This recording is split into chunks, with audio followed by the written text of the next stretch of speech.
Alors, en attendant que tout le monde arrive, je vous propose qu'on commence par une petite présentation du sémaphore. Bonjour Sophie. Alors,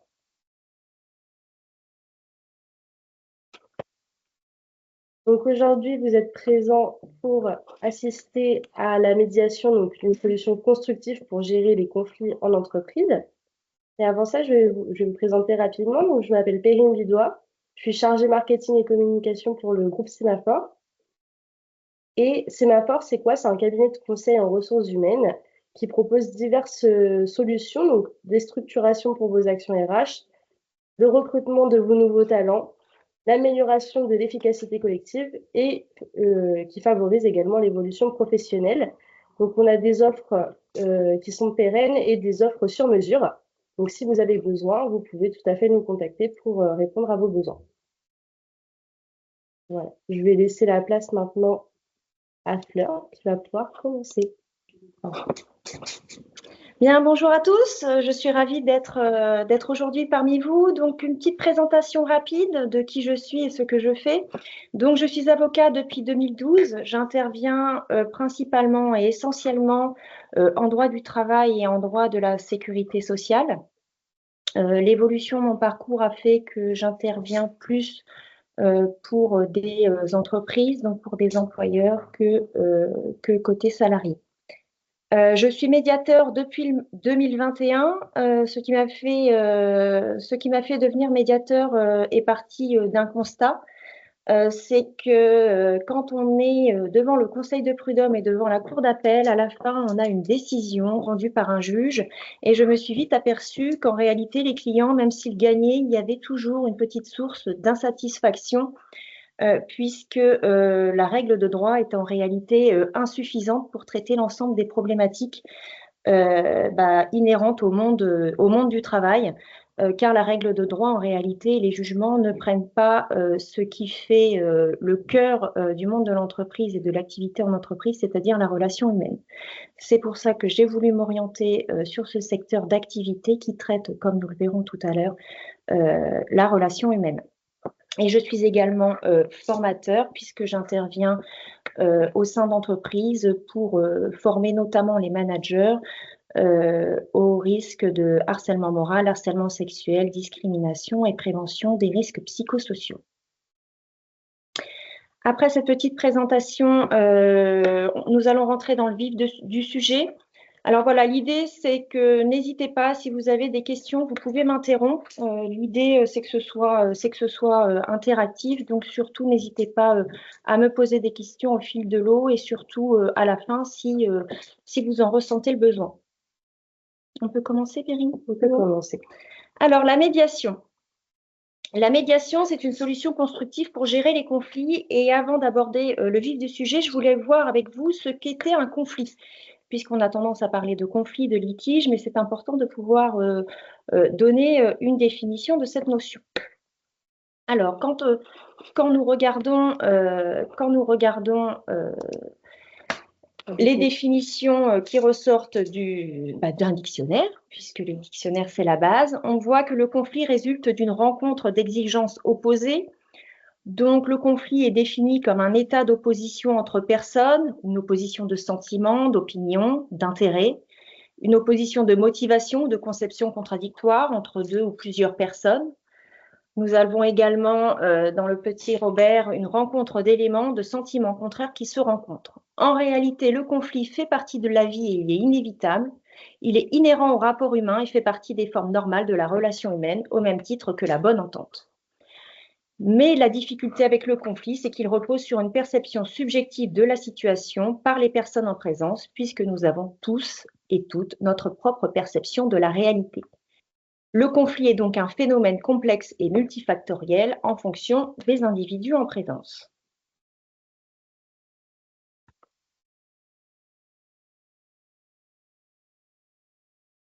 Le conflit peut avoir plusieurs origines, donc les origines externes à l'entreprise, bien entendu, qui sont liées à la personne, qui ont des origines sociales et culturelles, puisqu'une entreprise est faite d'individus qui ont des histoires, des vécus, des codes, des valeurs, des besoins et des mœurs différentes.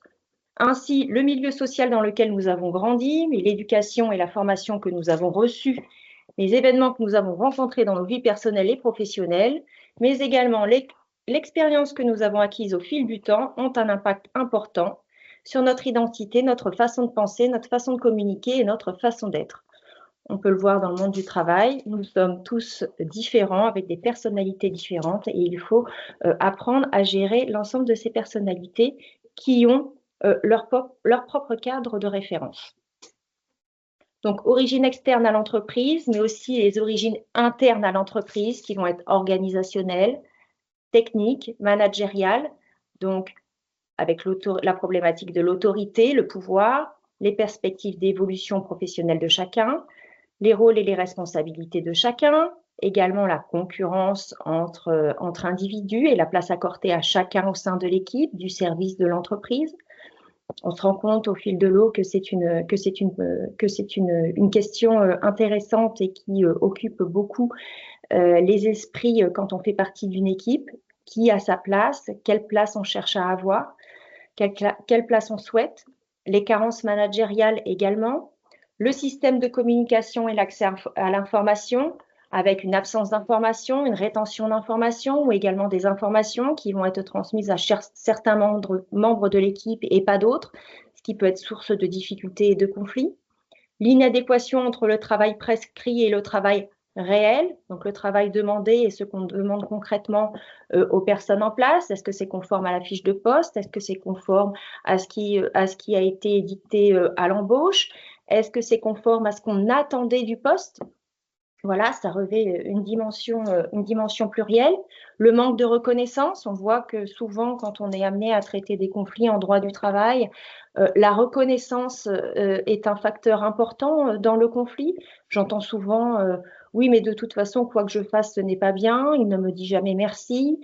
Mon collègue, on lui dit merci pour la moindre chose qu'il va faire. Moi, je travaille beaucoup. Je n'ai jamais de la reconnaissance de la part de mon manager.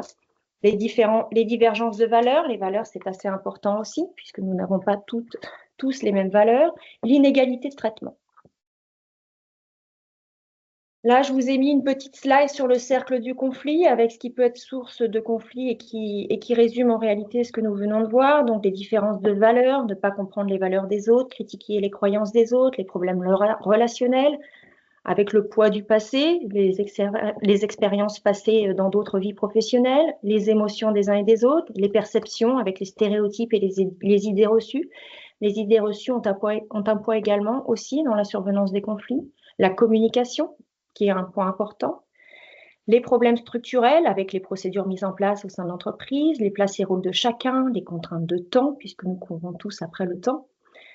Le pouvoir et l'autorité, le degré de contrôle de l'activité également. On se rend compte que plus les personnes ont de l'autonomie, plus ça peut être source de problèmes. Pour d'autres, ça va être plus on va être contrôlé, plus ça va être une source de problème. Voilà, il n'y a pas de solution unique. Et des problèmes de données également, avec la fiabilité des données dont on dispose, le degré d'information et les interprétations des données. Alors, un conflit, il faut savoir qu'il n'intervient pas du jour au lendemain. Voilà. À la base du conflit, il y a une frustration qui peut avoir des origines diverses, un droit non accordé, une situation qui va être imposée. Et la personne va donner un sens au conflit. C'est-à-dire qu'à la base de la difficulté qu'elle va rencontrer, de cette frustration, elle va en donner sa propre interprétation. On a ici une place importante qui est donnée à la subjectivité. On ne va plus être dans une analyse objective de la donnée, de la situation. Et face au conflit, la personne va faire quoi? Elle va tout simplement, elle va adopter un comportement qui lui est propre et qui est dans les ressources dont elle dispose. Donc, soit un comportement caractérisé par la rivalité et la domination, la confrontation, l'évitement, des personnes qui vont éviter le sujet, qui vont éviter les personnes qui les côtoient, l'accommodation, une personne qui va dire bon bah c'est comme ça et qui va avoir une position plutôt fataliste et ne plus s'intéresser au travail demandé ou au collectif de travail. La personne qui va adopter un comportement de compromis, une autre de collaboration ou encore la soumission. Et quand une personne est arrivée à ce stade, elle va perdre une partie de ses capacités habituelles de dialogue, d'ouverture, d'écoute et de créativité. en réalité, la personne va être dans sa vision des choses et ne va plus avoir cette ouverture d'esprit et cette capacité à dialoguer qu'elle pouvait éventuellement avoir auparavant. Et c'est ce qui est propre au conflit. Alors, un conflit en entreprise, ça peut avoir des coûts importants, et si vous y avez déjà été confronté, vous avez pu le constater. Un coût au niveau humain, donc l'impact premier sur l'ambiance de travail, avec une focalisation des personnes sur le conflit et non sur le travail. Ça peut provoquer une création de clans, un accroissement des comportements déviants également, tels que des situations de harcèlement moral ou de violence. On le voit souvent quand il y a un conflit au sein d'une équipe. On va avoir une ambiance avec des personnes qui vont prendre parti pour d'autres, pour l'un ou pour l'autre, et ça peut vite devenir ingérable. Un impact également sur la santé des collaborateurs avec l'émergence de troubles physiques, psychiques, addictions, etc. Donc un coût au niveau humain, mais également un coût au niveau économique, avec une hausse de l'absentéisme. Ça, on peut le constater. Effectivement, il y a de nombreuses statistiques sur le sujet, donc avec le coût direct qui va être lié aux absences des collaborateurs, puisque ça implique pour les entreprises parfois un maintien de rémunération, le coût du remplacement, le coût de formation également de la personne qui est amenée à remplacer la personne absente, un coût également sur la perte de productivité, puisque plus les personnes sont absentes, plus les personnes travaillent moins, et donc avec un impact sur la productivité, un impact sur le turnover des collaborateurs, puisque quand il y a des situations de conflit, quand on est dans une équipe où il y a plusieurs conflits, les collaborateurs ont tendance à ne pas rester et à quitter rapidement leur poste. Donc avec un coût direct lié au recrutement, les indemnités de rupture que ça impose, que ça implique, etc. Mais également un autre coût, le coût au niveau marketing, communication, image, avec une atteinte à la réputation de l'entreprise, donc la perte d'attractivité de l'entreprise, les difficultés de recrutement et les difficultés de fidélisation des collaborateurs. On a pu constater qu'une entreprise qui n'a pas bonne presse a véritablement une perte en termes de réputation et une perte d'attractivité. Donc, c'est la raison pour laquelle c'est important de savoir gérer un conflit à temps, en amont, afin d'éviter des dérives et qu'il n'impacte le groupe ou l'organisation dans lesquelles il se produit. D'ailleurs, Flore, on a Catherine qui nous dit oui, sur des missions et pas forcément des bonnes personnes, donc elle a rencontré des problèmes. Peut-être que Catherine voudrait nous en dire un peu plus sur ce qui s'est passé. Non, bah justement, avec l'expérience de ne pas traiter les conflits à temps, c'est que ça dérive et que c'est la personne qui est plus victime qui se sent contrainte de partir Oui. plutôt que la personne qui va être auteur du conflit. Bon, là, on est peut-être plus dans des situations qui ont dérivé justement, qui étaient des conflits, mais qui ont dérivé sur des situations de harcèlement moral. Oui, bien sûr, et souvent en plus ce sont des éléments qu'on n'a pas envie de voir partir, mais qui oui. au final partent parce qu'elles ne peuvent plus supporter cette situation au quotidien. Et c'est vrai qu'on le rencontre effectivement, on le rencontre régulièrement. Merci. Alors, les outils classiques à votre disposition pour résoudre un conflit, il y en a plusieurs. Donc, la règle de droit, on va voir ce que le Code du travail dit et on va essayer de résoudre ce conflit en disant le droit dit ça, donc on applique ça. Alors, le recadrage, où on prend les personnes à part, dans le cadre d'un entretien, et où on essaye de rappeler la façon dont il faut se comporter. L'arbitrage, c'est-à-dire où on ne dialogue pas et où on va trancher en donnant une décision qui nous semble la plus appropriée, mais qui n'est pas forcément la plus opportune pour régler la difficulté qui intervient entre les personnes. L'affrontement. Donc souvent, quand on arrive au bout du conflit, situation d'affrontement entre personnes, on peut parfois en venir aux mains et où là, ça devient très très compliqué à gérer. Donc la fuite, c'est-à-dire notamment quand on va être manager et qu'on voit des personnes en conflit et qu'on ne sait pas comment gérer, on va plutôt éviter le problème et la situation va s'envenimer.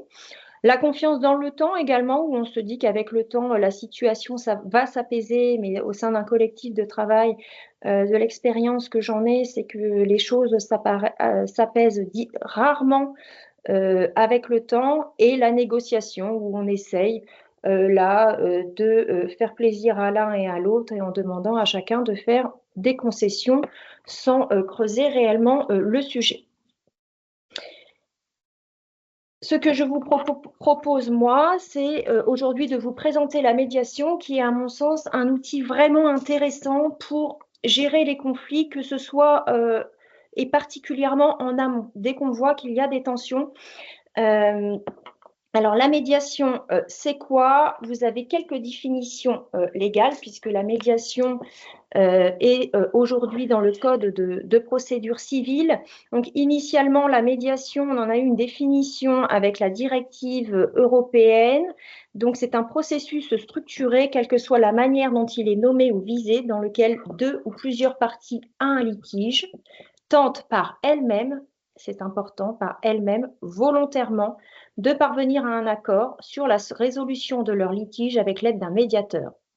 Ce processus peut être engagé par les parties, suggéré ou ordonné par une juridiction ou prescrit par le droit d'un État membre. Cette définition a été intégrée dans le Code de procédure civile en 2011, quand la directive a été transposée. Et là, tout récemment, il y a eu une petite réforme du Code de procédure civile avec le décret du 18 juillet 2025 portant réforme de l'instruction conventionnelle et recodification des modes amiables de résolution des différends.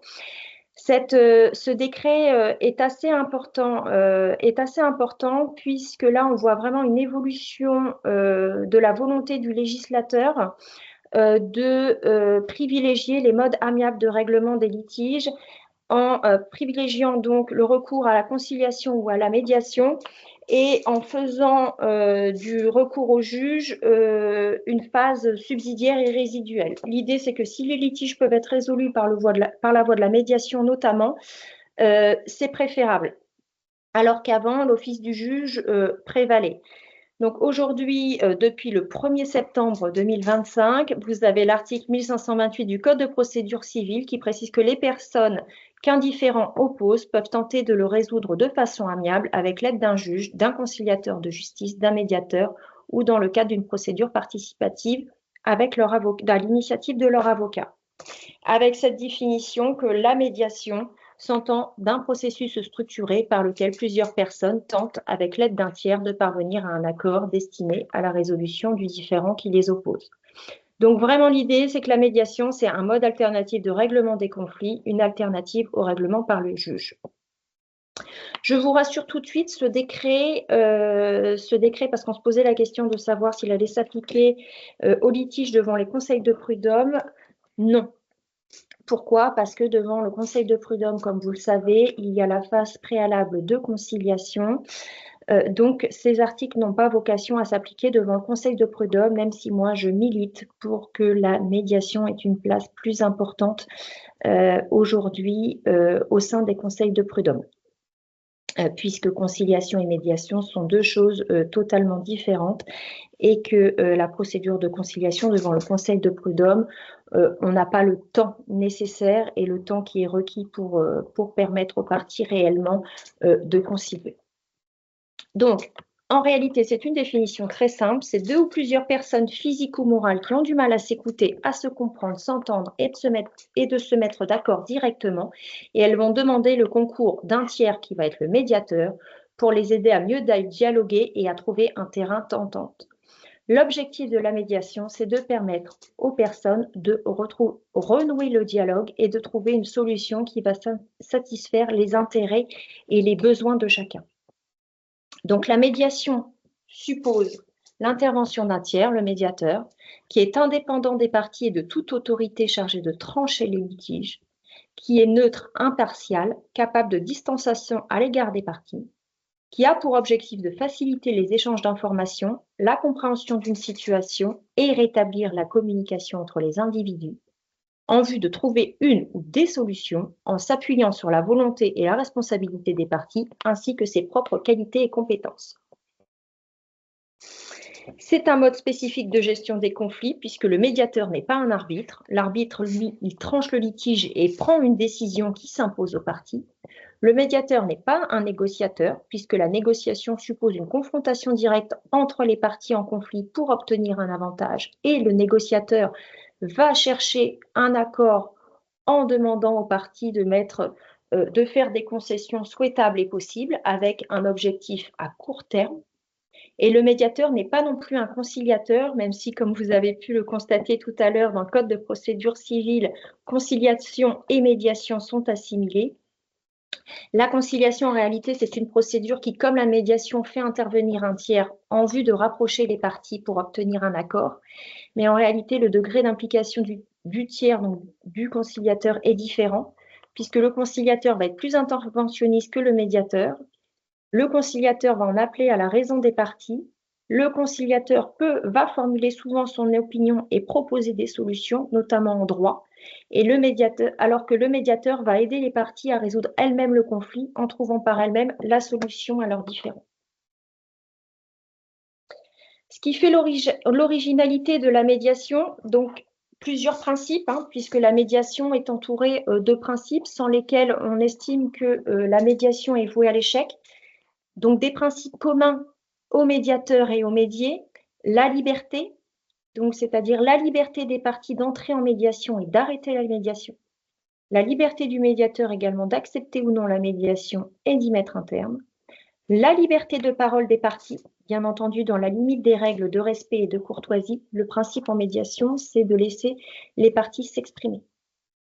Et la liberté de solution, puisqu'on estime qu'il n'y a pas une, mais plusieurs solutions envisageables, celles qui permettront aux parties de renouer le dialogue et de poursuivre leur relation.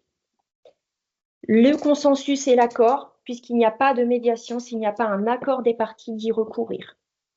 Donc, il est important que tout le monde soit d'accord sur le principe de la médiation et sur le processus, puisqu'une médiation contrainte est vouée à l'échec ou aboutira à un accord, mais qui ne sera pas respecté sur le long terme. Également, l'autonomie. On insiste en médiation sur l'autonomie des parties, c'est-à-dire que les parties sont responsables. On donne la responsabilité aux parties d'être acteurs du processus et de la solution envisagée et envisageable. La médiation est l'affaire des parties et d'elles seules. Et bien sûr, principe fondamental, c'est la confidentialité, puisque si on demande aux parties, on précise aux parties qu'elles ont la liberté de s'exprimer, il faut aussi leur permettre et leur garantir que ce qui sera dit en médiation sera confidentiel. Donc, confidentialité des informations émanant du médiateur, aussi bien sur les faits constatés, les déclarations et informations reçues, que la confidentialité des informations échangées entre les parties, qu'elles soient orales ou écrites.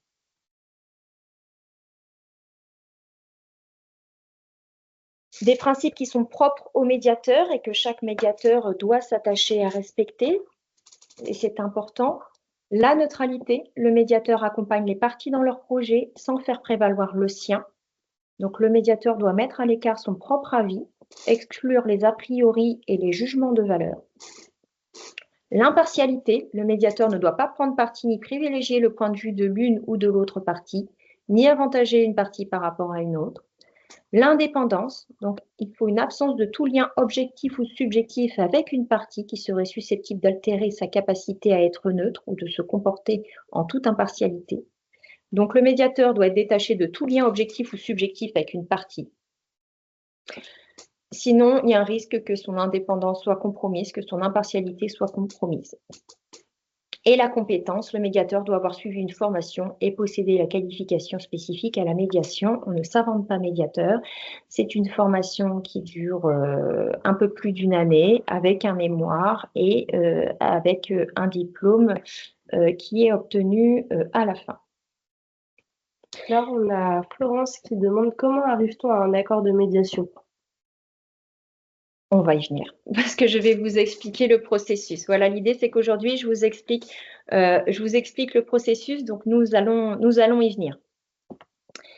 Donc, sur les principes propre au médiateur. Donc, avec le nouveau décret qui est apparu, une nouvelle règle, de nouveaux articles qui rappellent les principes que je viens de vous énoncer. La personne physique qui assure l'exécution de la médiation doit satisfaire aux conditions suivantes. Donc, ne pas avoir fait l'objet d'une condamnation, d'une incapacité ou d'une déchéance mentionnée sur le bulletin numéro 2 du casier judiciaire. Ne pas avoir été l'auteur de faits contraires à l'honneur, à la probité et aux bonnes mœurs ayant donné lieu à une sanction disciplinaire ou administrative de destitution, de radiation, de révocation, de retrait d'agrément ou d'autorisation, justifié d'une formation ou d'une expérience adaptée à la pratique de la médiation, présenter les garanties d'indépendance nécessaires à l'exercice de la médiation et, dans le cas d'une médiation judiciaire, posséder par l'exercice présent ou passé d'une activité la qualification requise eu égard à la nature du litige. Donc, il y a vraiment une volonté du législateur que les médiateurs et bénéficient d'une formation et ils ne se présentent pas comme médiateurs sans avoir bénéficié de la formation requise. Et bien entendu, il est précisé que le médiateur accomplit sa mission avec impartialité, diligence et compétence.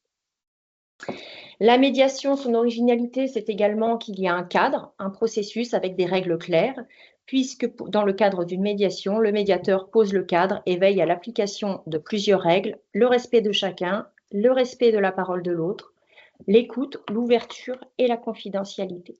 Ouverture, c'est-à-dire ouverture au niveau de l'état d'esprit, être en capacité d'entendre ce que l'autre a à dire.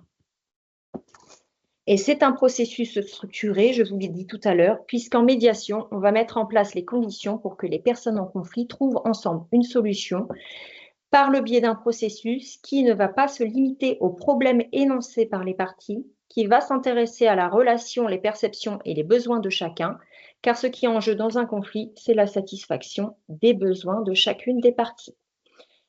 Donc, c'est un processus structuré en plusieurs étapes, puisqu'on va demander à chaque personne présente de faire un récit de la situation telle qu'elle est vécue par chaque personne. L'idée, c'est que tout à l'heure, je vous le disais, le conflit, c'est une perception subjective des choses et que chaque situation est vécue et perçue différemment par les personnes en fonction de leur propre cadre de référence. Donc, ce que dit la personne n'est pas contestable de son point de vue et n'a pas à être contesté. Donc, c'est important que chaque personne puisse délivrer, elle, sa propre vérité par rapport à la situation vécue. Donc, récit de la situation qui va permettre d'identifier le conflit.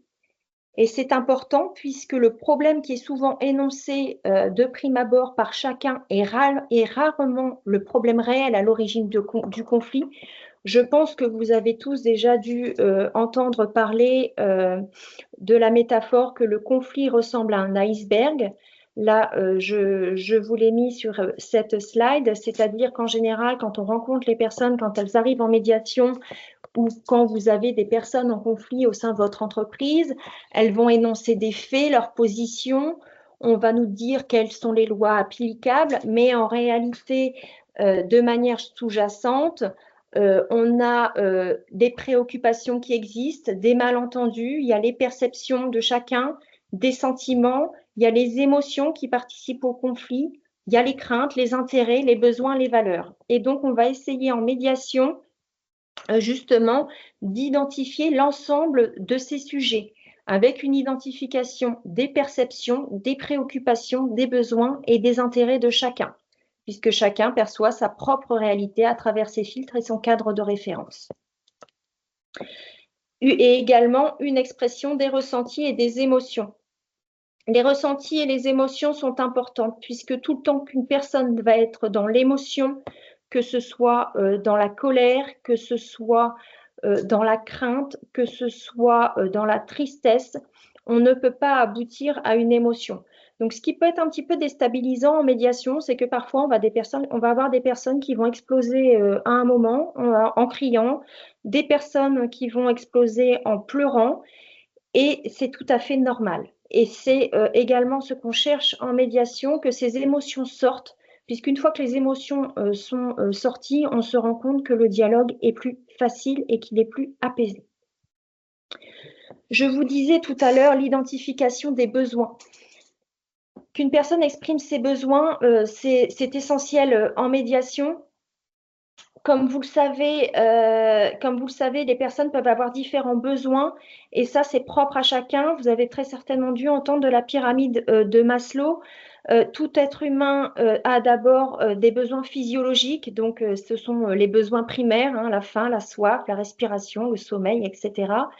Ensuite, on a ce besoin de sécurité, sécurité avec un environnement stable et prévisible, sans anxiété, pas de crise, sécurité de l'emploi, sécurité par rapport à la santé, etc. Vous avez un troisième niveau par rapport aux besoins sociaux, l'affection des autres, se sentir aimé, se sentir apprécié, se sentir appartenir à un groupe. Également le besoin d'estime, le besoin de confiance et de respect de soi, la reconnaissance et l'appréciation des autres et également le besoin de réalisation. Et chacun va avoir ce besoin à un degré différent. À ces besoins qui sont propres à chacun, à chaque individu, vous avez les besoins également qui vont être liés au travail et qui sont divers et variés. Donc, avoir ce besoin d'appartenir à un groupe, à une équipe, un besoin quand on vient au travail de nouer des relations amicales, de ne pas venir juste pour avoir des relations, un lien professionnel, mais de lier vraiment des relations d'amitié avec des personnes. On voit sur ce point que le degré de besoin des personnes peut varier. Besoin de considération de la part des collègues et de la hiérarchie. Besoin avec les personnes que l'on côtoie de partager un certain nombre de valeurs qui sont différentes en fonction des personnes qui ont besoin d'avoir une vision claire des choses, qu'on leur dise clairement des choses avec des objectifs précis, des personnes qui vont juste avoir besoin d'avoir une place qu'ils estiment juste. Alors là, c'est l'appréciation de ce que revêt la notion de justesse. Des personnes qui vont avoir besoin que leur travail ait un sens, qui aient besoin d'être utile, se montrer utile dans le collectif de travail et par rapport au travail qui leur est demandé. Des personnes dont l'important au sein de leur carrière, ça va être d'évoluer professionnellement. D'autres pour qui le besoin essentiel va être de percevoir une rémunération juste. Donc, on voit que les besoins sont vraiment propres aux personnes. Et donc, l'idée, ça va être d'identifier ces besoins, ces préoccupations et ces perceptions de chacun pour pouvoir, au final, être d'accord sur le désaccord. Parce qu'avant de trouver une solution en médiation, on s'intéresse à ce que les personnes se mettent d'accord sur ce pourquoi ils ne sont pas d'accord. Donc, avant de s'intéresser aux solutions. Donc, on fait un point en précisant, voilà, est-ce qu'on est d'accord que le point de blocage, c'est ça. Et une fois qu'on a identifié ces points de blocage, ces désaccords, on travaille sur la solution.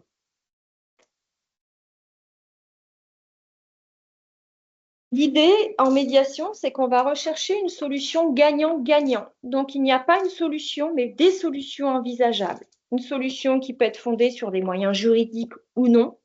L'essentiel étant de ne pas aller à l'encontre de l'ordre public et avec une solution qui va laisser une place importante à l'imagination des médiés, des parties en présence. Et pour que l'accord soit pérenne, il faut que ce soit les médias qui trouvent la solution ou les solutions envisageables. Puisque la solution qu'ils trouveront, l'idée c'est que cela répondra nécessairement à leurs besoins. Est-ce que vous avez des questions à ce stade? On a pour l'instant pas encore. D'accord. N'hésitez pas à prendre la parole si jamais vous avez des questions. Vous pouvez lever la main également.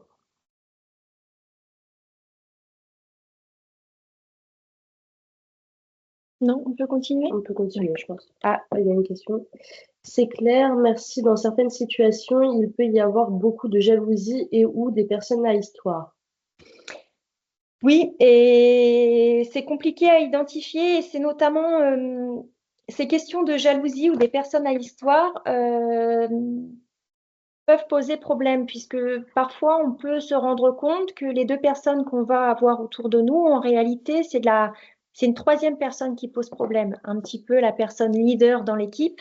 Donc, on parle souvent du fantôme de la médiation, c'est-à-dire que les personnes en présence, elles pourront peut-être trouver un accord, mais que si cette personne-là n'est pas inclue dans la médiation, l'accord ne sera pas à terme tenu par les. Donc c'est la raison pour laquelle des fois, quand on est en médiation avec un conflit qui identifie deux personnes, on se rend compte rapidement qu'il faut élargir cette médiation à plusieurs personnes, voire à l'équipe et au collectif de travail. Donc c'est vrai que la jalousie ou les personnes qui vont poser problème, c'est un réel sujet. On a d'autres questions qui sont arrivées. Donc, Catherine qui nous dit, est-ce qu'on peut être DRH et médiateur au sein de sa propre structure? Alors, moi je pense que pour être médiateur, alors bien sûr, quand vous êtes DRH, vous avez ce feeling relationnel, vous gérez l'humain au quotidien. Donc, vous pouvez être médiateur. Moi, ce que je préconise, c'est que vous suiviez quand même cette formation, une formation pour être médiateur, puisque vraiment, ça vous donne les clés. Maintenant, c'est vrai que la difficulté pour que les personnes s'expriment librement, c'est que quand on est DRH, on fait partie de l'entreprise et les parties peuvent avoir ce frein concernant la parole et ce qu'ils vont dire, par peur que derrière ce soit pris en considération dans le cadre de leur évolution professionnelle ou sur la décision finale qui sera prise. Donc voilà, le seul frein que je vois, moi, c'est vraiment cette liberté de parole des collaborateurs. Puisque vous faites partie de la direction, voilà. Mais sur le principe, il n'y a aucune difficulté pour que vous puissiez être médiateur. Je préconise toutefois que vous ayez suivi cette formation de médiateur en amont. Alors, on avait Adriana qui disait, une RH dans une entreprise peut-elle faire de la médiation avec les salariés ou faut-il une personne extérieure à l'organisation? Donc, je pense que tu as répondu déjà. Ça rejoint effectivement. Alors, après, je pense aussi que tout dépend si vous êtes à l'aise avec le fait de faire cette médiation avec les salariés. Je pense que ce qui peut être l'avantage de recourir à un médiateur externe, c'est que pour vous aussi, ça vous enlève ce poids de gestion de conflits entre salariés et qu'on vienne vous opposer le fait que vous avez nécessairement un parti pris pour l'un ou l'autre. C'est vraiment le plus que je vois, moi, au fait de recourir à un médiateur externe. On a Hélène qui nous dit que pour être déjà médiateur, les médias ne parlent jamais autant au DRH qu'à une personne sans lien hiérarchique. Donc, ça rejoint aussi. Ça rejoint effectivement ce que tu disais. Que Maud qui nous dit, la médiation entre associés se passe-t-elle de la même façon via le même processus? Alors, quand on est en médiation, vous aurez systématiquement le même processus qui sera appliqué. On applique ce processus, quel que soit le type de conflit. Est-ce que ça répond à votre question, Maud? Oui, tout à fait. Merci. Comme la cible était différente, je préférais poser la question, mais c'est très clair. Non, merci. Voilà, il y a un même processus, c'est le même processus qui est appliqué dans tous les cas. Merci. On peut poursuivre? Je pense qu'on peut poursuivre. Bon. Alors, la médiation pour qui? Donc, justement, ça rejoint, Maud, votre question. Donc, vous le voyez, en premier, donc des conflits entre associés ou au sein de la direction, quand vous avez notamment des CODIR, qu'il y a des difficultés au niveau d'un CODIR, c'est tout à fait envisageable. Pour les employeurs confrontés à des tensions internes, des difficultés avec un ou plusieurs salariés, des managers en difficulté avec leur équipe ou un collaborateur, des collaborateurs en conflit, des équipes en souffrance relationnelle, des entreprises confrontées à une contestation post-rupture du contrat de travail, puisque la médiation peut bien sûr être mise en place au cours de la relation contractuelle, mais également une fois que le contrat de travail est rompu et quand en amont d'une procédure judiciaire ou même au cours d'une procédure judiciaire, quand il y a une contestation notamment de licenciement devant le Conseil de prud'homme, il est tout à fait possible de mettre en place une médiation. Pendant la médiation, la procédure est suspendue et si au final il n'y a aucun accord qui est trouvé, la procédure judiciaire reprend son cours normal. Donc là, on est dans le cadre de l'entreprise, mais aussi les relations avec les prestataires extérieurs, c'est-à-dire si vous rencontrez des difficultés avec des clients, avec des fournisseurs, des sous-traitants, etc. On a eu deux questions qui sont Oui. tombées entre-temps. Donc la première, y a-t-il des situations où on n'arrive pas à un accord? Ah, la médiation n'est pas une recette miracle, hein. Il y a des médiations où il n'y a pas d'accord parce que les parties restent sur leur vision des choses, estiment être dans leur bon droit et n'avancent pas. Oui, la médiation, on n'aboutit pas nécessairement à un accord. L'avantage, c'est que ça aura permis au moins aux parties de renouer le dialogue, d'entendre ce que l'autre partie a à dire.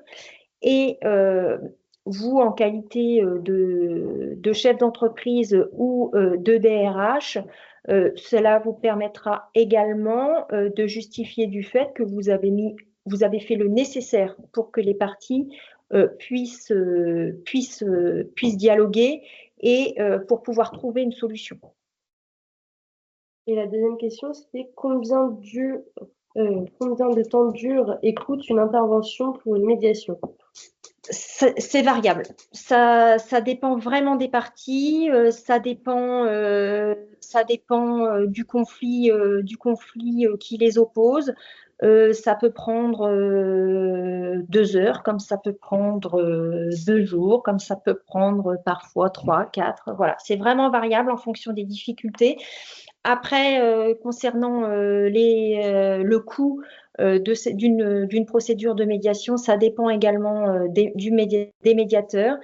Ça peut être sur une base forfaitaire, ça peut être sur une base horaire. Là, c'est vraiment variable en fonction des médiateurs que vous allez rencontrer.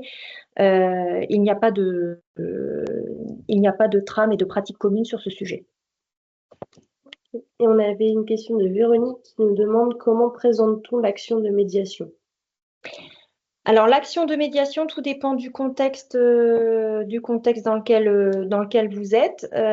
Vous pouvez, je dirais que ça se présente très naturellement en disant que vous avez constaté qu'il y avait un conflit et que vous avez souhaité recourir à un prestataire externe afin que la situation soit analysée objectivement pour que les personnes puissent s'exprimer librement, qu'il n'ait pas de crainte de ce que ce soit pris en compte ensuite par la hiérarchie. Voilà, il y a plusieurs façons que vous pouvez proposer. Après, si vous souhaitez, en général, le médiateur vous donne des mots-clés pour pouvoir et une trame pour pouvoir présenter la médiation à vos collaborateurs. On peut poursuivre? Alors, la médiation, pourquoi? Donc, plusieurs choses. Restaurer la communication entre collaborateurs, réparer une relation professionnelle dégradée, résoudre des désaccords interprofessionnels, prévenir les conflits destructeurs, vraiment en amont. Hein, dès que vous voyez une situation de tension, recourir à la médiation peut être un outil intéressant justement pour éviter d'en arriver à un conflit larvé qui va impacter l'ensemble du collectif de travail. Pour anticiper, mettre en place une nouvelle organisation, un nouveau process, un nouvel outil. Quand vous mettez en place effectivement une nouvelle organisation, ça peut être bien d'organiser une médiation en amont pour expliquer justement quels vont être les tenants et les aboutissants, surtout quand vous voyez qu'il y a un petit peu de réticence de la part de certains collaborateurs sur la mise en place de cette nouvelle organisation, de ce nouveau conflit. Une médiation également pour éviter un contentieux ou une rupture de contrat de travail ou pour faire en sorte que la fin de la relation contractuelle se fasse de manière apaisée. Trouver un accord dans le cadre d'un contentieux judiciaire, comme je vous le disais tout à l'heure.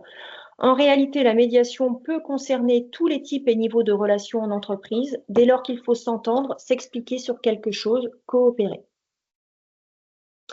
La médiation pour quel bénéfice? Donc, retrouver un climat social apaisé, renforcer la cohésion du collectif de travail, réduire les arrêts maladie et le turnover, Accroître la productivité et la performance, puisqu'on peut voir au sein des équipes, quand il y a une situation de tension ou de conflit, les personnes n'ont pas forcément la tête à travailler, ça se ressent également sur leur productivité. Un gain de temps pour les directions RH et les managers, puisque le temps que vous ne passez pas à gérer le conflit, vous le passez à autre chose. Préservation de l'image de l'entreprise. On l'a vu tout à l'heure, l'atteinte à la réputation peut avoir un impact important notamment en termes d'attractivité pour les recrutements. Un coût maîtrisé par rapport à un contentieux, puisqu'on peut voir que les contentieux, comme vous avez déjà pu le constater, il peut y avoir plusieurs phases avec le conseil de prud'homme qui va prendre entre 1 an et 1 an et demi. Ensuite, s'il y a un appel, souvent vous êtes sur des procédures qui vont durer 2 ans à 2 ans et demi. Donc avec les coûts derrière que ça engendre, notamment si vous vous faites représenter par un avocat. Donc la médiation peut avoir cet intérêt de résoudre la difficulté et d'éviter que le conflit et la gestion du conflit durent dans le temps. Et ça peut être un outil également intéressant en termes de prévention et de gestion des risques psychosociaux. Moi, j'incite de plus en plus les personnes à inscrire la médiation dans leur document unique d'évaluation des risques comme mode de gestion des litiges. Alors, la médiation, comment? Ça va peut-être rejoindre l'interrogation de Véronique tout à l'heure. Donc, on saisit le médiateur, vous contactez un médiateur. Donc, il va y avoir donc une définition du cadre, bien sûr, un contrat qui est régularisé, où on fait signer un accord de confidentialité avec les parties en présence. Ensuite, en fonction des médiateurs, il y a des entretiens individuels avec les parties. Moi, je sais que j'aime bien faire un entretien avec chaque personne pour avoir sa position sur le sujet et son retenti et avoir une vision globale de la situation. Certains médiateurs ne le font pas. Moi, je sais que j'aime bien puisque ça permet aussi de pouvoir se présenter aux personnes et pouvoir les rassurer sur l'objectif de la médiation. Ensuite, une ou plusieurs rencontres avec l'ensemble des parties concernées. Donc, autant de rencontres que nécessaire. Moi, j'estime quand même qu'au bout de 2 réunions, si les personnes n'ont pas réussi, si on n'a pas réussi à avancer, je pose souvent la question de si elles estiment qu'il y a un intérêt à poursuivre ou non. Ensuite, l'accord des parties qui est acté et on peut assurer ensuite un suivi si cela s'avère nécessaire. Donc, en résumé, la médiation est, à mon sens, un outil intéressant, efficace, qui a l'intérêt de s'intéresser à l'humain, à la relation personnelle, à la relation humaine, aux besoins, aux perceptions de chacun, ce que l'on ne retrouve pas dans les autres modes de résolution des conflits, et notamment quand on recourt au juge. C'est un outil au service du dialogue et de la performance collective et, comme je vous le disais tout à l'heure, qui est, à mon sens, à intégrer dans la politique de prévention des RPS et de qualité de vie au travail. Vous avez ici mes coordonnées si vous le souhaitez et je suis maintenant à votre disposition si vous avez des questions complémentaires.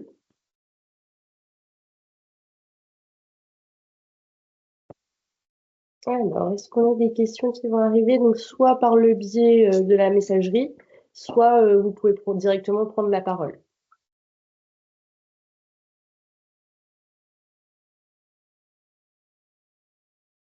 Ah, on a une main levée. Hélène? Je vous en prie, vous pouvez prendre la parole. Oui, bonjour. Parce que je suis déjà médiatrice, moi, je suis salariée d'une entreprise où j'ai été formée à la médiation, donc j'ai un certificat pour cela. Par contre, j'ai remarqué dans ma structure qui compte 2500 salariés répartis sur toute la France, je remarque que le chef d'entreprise, nos directeurs ne sont pas très chauds pour faire de la médiation. J'ai jamais trop compris pourquoi, même quand ils savent qu'il y a un conflit entre 2 collaborateurs, ils n'aiment pas trop que je vienne malgré tout. Avec cette sensation peut-être de remuer, pardon, mais la merde, excusez-moi de l'expression. Le problème, c'est que la médiation, effectivement, va souvent mettre en évidence des problématiques, peut mettre en évidence des problématiques d'organisation, des problématiques qui existent depuis un moment et qui n'ont pas été traitées. Donc, c'est vrai que ça peut faire peur, mais surtout que je pense que ça vient aussi d'une méconnaissance de ce qu'est la médiation, de ce que cela recouvre et de l'intérêt de ces enjeux. Très clairement, quand on parle de médiation, les gens ont l'impression que c'est une procédure un petit peu blabla, où on va passer son temps à discuter, que c'est un processus qui n'est pas forcément structuré. Les gens ne connaissent pas nécessairement la médiation et donc on se pose la question de savoir, oui, pourquoi au final, pourquoi j'irais recourir à la médiation? Donc c'est pour ça que moi je veille justement à informer les personnes sur ce qu'est la médiation, en précisant vraiment c'est vraiment un processus, que c'est cadré et quel est l'objectif et l'intérêt. Voilà, donc je pense qu'il y a vraiment ce besoin de communication sur l'intérêt de la médiation et ces enjeux. Mais effectivement, parfois on n'aime pas trop il peut y avoir certaines personnes ou directeurs qui vont être un petit peu réticents parce qu'ils ont peur que ça mette en évidence des carences organisationnelles, alors qu'en réalité c'est un plus, puisque on sait très bien que rien n'est parfait, on gère de l'humain, c'est très compliqué et voilà, donc il faut vraiment s'en saisir comme un outil qui va permettre justement d'aller vers du mieux. Et d'ailleurs, j'avais même le sentiment que c'était aussi un peu pour dire au directeur que il avait mal fait son taf en amont.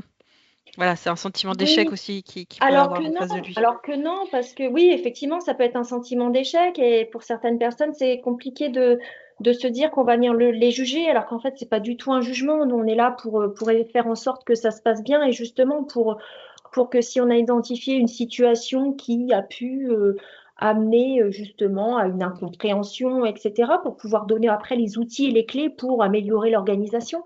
Donc voilà, je pense qu'il y a une peur, il y a une peur, voilà, mais comme il y a une peur quand il y a une nouvelle personne qui s'immisce dans une organisation, voilà, en général, on n'aime pas ce qu'on appelle l'étranger, entre guillemets, qu'une personne vienne dans une organisation et puis pointer ce qui ne va pas.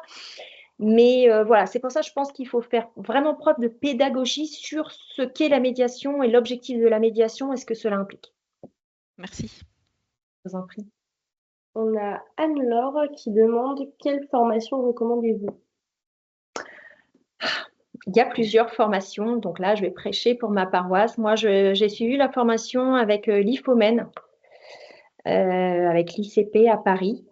J'ai trouvé que c'était une formation de qualité avec des intervenants de qualité. Après, il y en a d'autres. Donc là, vraiment, c'est tout à chacun en fonction de ses appétences. Mais c'est vrai que moi, j'ai aimé cette formation-là. Je ne suis pas rémunérée par l'IFOMEN voilà, mais moi, je sais que j'ai été très satisfaite de cette formation.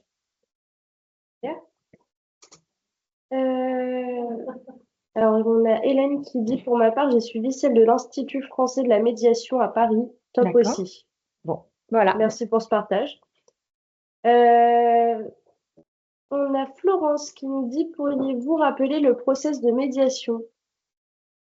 Le process de médiation. Alors d'abord, on va identifier, les personnes vont exposer leur situation, comment ils vivent eux la situation, pour aboutir à une phase qui va nous permettre d'aboutir à une phase d'identification du conflit. Alors ça nécessite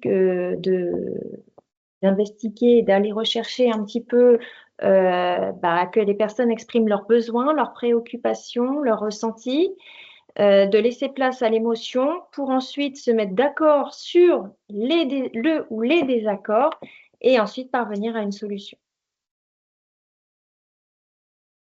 On dit souvent le quoi, le pourquoi, le comment et le comment. Voilà. Est-ce que c'est bon? Est-ce que ça répond à votre question? Oui, c'est bon, Florence a dit merci. On a Véronique qui nous dit précision, quelquefois nous sommes dans une cour de récréation avec les égos de chacun. Oui, effectivement. Et là, contre l'ego, c'est un petit peu compliqué. Mais voilà, en médiation, souvent, les choses se dénouent, se délient. Les personnes sont quand même plus aptes à à reconnaître les choses. Parce qu'on est dans un contexte particulier avec... voilà, puis là, les personnes sont aussi en face à face. Donc voilà, le médiateur va vraiment canaliser la parole et va vraiment canaliser les positions de chacun. Voilà, on est un vecteur de parole et un vecteur, voilà, on essaie de faire comprendre les choses aux gens. Moi, je leur dis toujours, vous avez le droit de ne pas être d'accord. Par contre, entendez ce que la personne en face de vous a à dire. Et souvent, on se rend compte qu'il y a quand même une remise en question qui est assez intéressante de la part des uns et des autres. Et là, c'est pas une question, mais c'est un remerciement. Donc, Léonie qui dit merci Fleur pour cette conférence, c'était top. Je pense que ça peut être intéressant d'avoir quelques notions lorsqu'on est RH et RH. Merci à vous. Est-ce qu'il y a d'autres questions?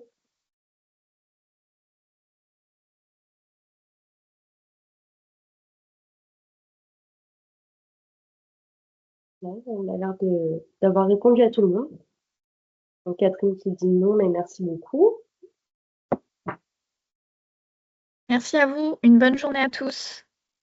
Merci, Au revoir. bonne journée à tous. Au revoir.